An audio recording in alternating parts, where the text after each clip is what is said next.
Rumors about Sergio Perez's future with Red Bull have been rampant, as the Mexican driver has consistently struggled to keep up with his teammate.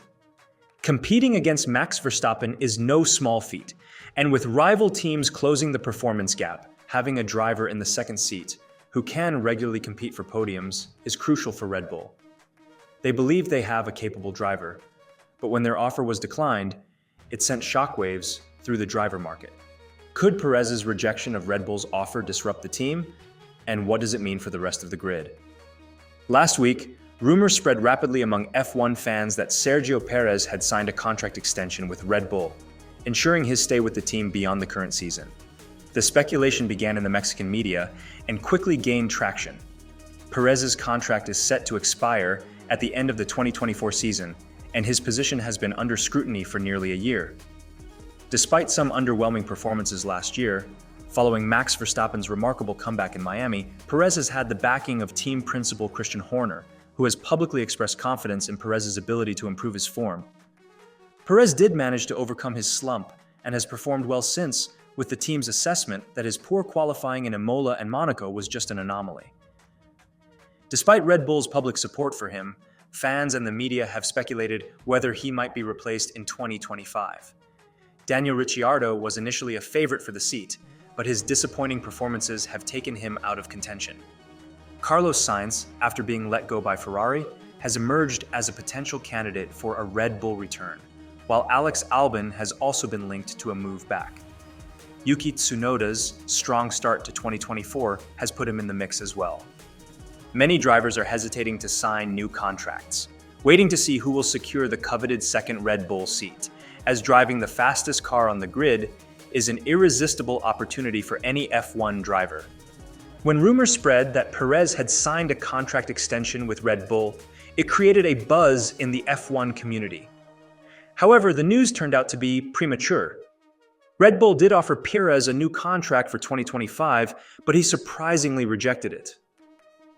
Fox Sports Mexico reported that the offer was for a one-year extension, which Perez countered with a proposal for a two-year deal.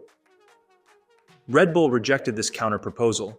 According to reports from Mexico, Perez's lawyers are currently reviewing the one-year contract offer, but Red Bull immediately declined his request for a two-year term.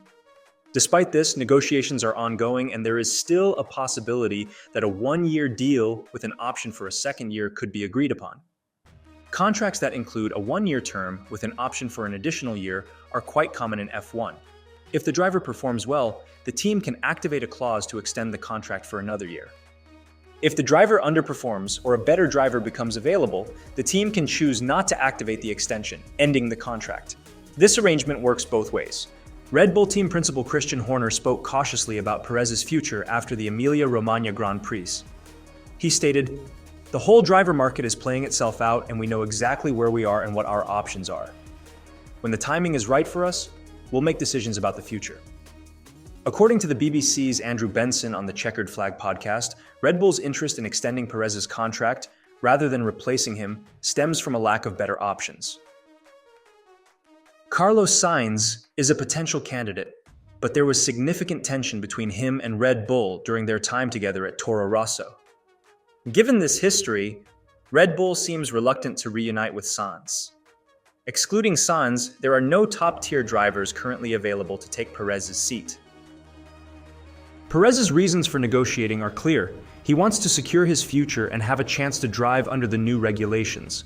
At 34, he is not old by modern F1 standards, and if he still enjoys racing, he aims to stay in the sport for several more years. Drivers like Alonso, Hamilton, and Hülkenberg have shown that racing into the late 30s and early 40s is possible if the desire is there. If Red Bull prefers Carlos Sainz or is hesitant to promote Yuki Tsunoda, Perez might negotiate for a longer contract. However, with young talents like Ayumu Iwasa, Isaac Hadjar, and Liam Lawson waiting for their chance, Red Bull may be reluctant to commit to Perez for an extended period and miss out on promoting new talent. The implications of Red Bull offering Perez a new contract are significant for the rest of the driver market. Carlos Sainz, for instance, has been delaying his decision to sign with Sauber for 2025, hoping for a chance with Red Bull. There's already an offer for Sainz to join Sauber as they prepare for Audi's full takeover in 2026. Carlos Sainz is known for preferring long-term contracts, which allow him to focus on his driving. The offer from Audi, reportedly for at least 3 seasons, would provide the stability needed to build a competitive team. Despite Audi's successful motorsport history, there's no guarantee they'll replicate that success in Formula One. While this risk was acceptable for Nico Hülkenberg, signing with Red Bull would have assured Sainz of a competitive car rather than just a potential one. With the Red Bull option likely off the table, Sauber might now be his best bet. Red Bull offering an extension to Perez also sends a clear message to Yuki Tsunoda that he may never get a chance with the main team, despite his strong start to the season, which included 4 points finishes in 7 Grand Prix. Without Red Bull's interest, Tsunoda will likely need to look elsewhere to advance his career. The Honda-backed driver has been linked to Aston Martin, the team Honda will partner with starting in 2026, when the new generation of Formula One power units is introduced. Tsunoda was asked about these rumors, and while he expressed loyalty to Red Bull, he also acknowledged Honda's significant role in his career. To be honest, AlphaTauri is performing very well so far, so I don't have a strong desire to leave, Tsunoda said. But we'll see how things go. I've been with the Red Bull family for a long time and have a lot of loyalty to them. Honda has also helped me a lot to get here. I love this team and the Italian culture.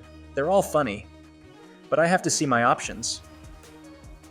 Although Tsunoda is comfortable at AlphaTauri and things are going well, he knows that the team is unlikely to provide a car capable of challenging for a world championship, which is the ultimate goal for any F1 driver. A move to another team could give him a better opportunity to showcase his talent and potentially earn a seat with a top team, stepping out from under the Red Bull umbrella. A surprising candidate to secure Tsunoda's signature for 2025 and beyond is Haas. The team has been revitalized this season under new boss Ayao Komatsu, and with Hülkenberg heading to Sauber and Kevin Magnussen unlikely to get a contract extension, Haas is in the market for 2 new drivers. Ferrari Jr. Oliver Bearman is favored for 1 seat and might get a chance to drive this year if Magnussen receives the 1-race ban many anticipate. The other seat is open, and after the Emilia-Romagna Grand Prix, Tsunoda has emerged as the favorite to fill it. Chris Medlin wrote for Racer that his sources in the paddock at Imola indicated Haas was inquiring about Tsunoda, who might be interested in the move, which would have been unexpected at the start of the year. What do you think about Perez rejecting Red Bull's contract offer, and what do you think Sainz and Tsunoda will do next? Share your thoughts in the comments below. Until next time, goodbye for now.